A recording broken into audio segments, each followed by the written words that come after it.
Gracias por continuar en sintonía de HCH Meridiano. Y bueno, en los últimos días ha habido todo un debate centrado sobre todo en el Ministerio Público, pero ahora usted ve a través de distinta cobertura que ha hecho HCH Televisión Digital que también la Corte Suprema de Justicia está en el centro del debate. ¿Por qué?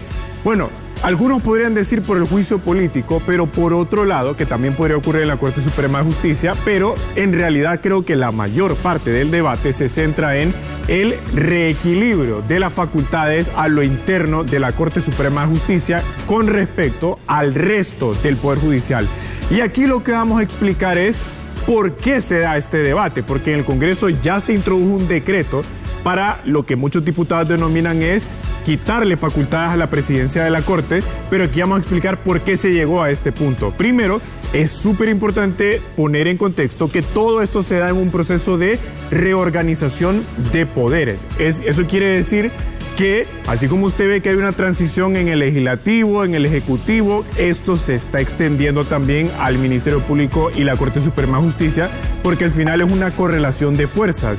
Pero el protagonista en este momento es el Congreso Nacional, porque es el que estaría discutiendo y aprobando un decreto para poder cambiar las funciones que actualmente tiene la Corte Suprema de Justicia a nivel de presidencia. Ahora, en la Constitución, usted mira en pantalla, ya están establecidas funciones, pero de la Corte Suprema de Justicia, que la conforman los 15 magistrados. Claro que todos entendemos que la Corte es a la que le corresponde juzgar, ¿verdad? Emitir sentencias como la máxima autoridad judicial. Pero usted también puede ver ahí en pantalla que la Corte Suprema de Justicia tiene la facultad de organizar y dirigir el Poder Judicial. Y ahí ya se introduce un componente administrativo. De hecho, en la misma Constitución se introduce una figura que se llama Consejo de la Judicatura y la Carrera Judicial. Pero vea usted que allí mismo en la Constitución, si bien se le da el poder a la Corte de crear, suprimir, fusionar o trasladar juzgados, cortes de apelaciones y otras dependencias, sí se le tiene que pedir un dictamen favorable a este órgano llamado Consejo de la Judicatura. Muchas personas argumentan que lo sano entonces es que la Corte tenga la función judicial, es decir, resolver casos, y que el Consejo de la Judicatura se encargue de la gestión administrativa del Poder Judicial.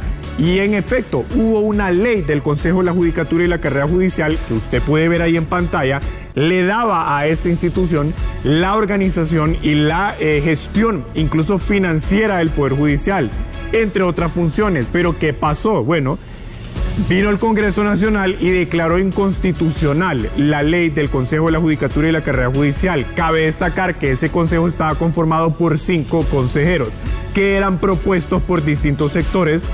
Usted puede ver ahí asociaciones de jueces, por eso usted mira que las asociaciones de jueces se han pronunciado a este respecto, pero mire usted que a pesar de que otros sectores podían nominar, el presidente de la Corte Suprema de Justicia es el que preside este consejo.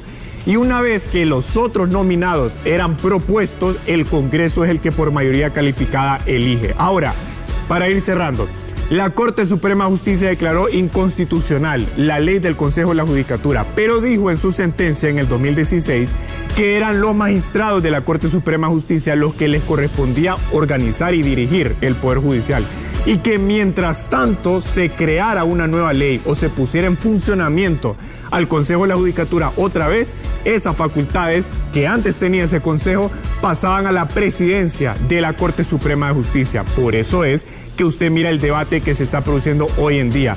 Volvemos entonces a que esta reorganización de poderes está en la cancha del Congreso Nacional, pero entonces la pregunta es, ¿qué es lo que tiene que pasar? Bueno, sí tendría que haber un decreto legislativo, pero yo creo, compañeras, y a toda nuestra teleaudiencia, lo que nos escuchan en la radio, que tiene que ser un decreto no pensado de manera personal en quitarle facultades a un presidente o una presidenta, sino en finalmente construir una carrera judicial con los equilibrios necesarios. Y para eso hay que tomarlo con prudencia. Ojalá así lo hagan los diputados.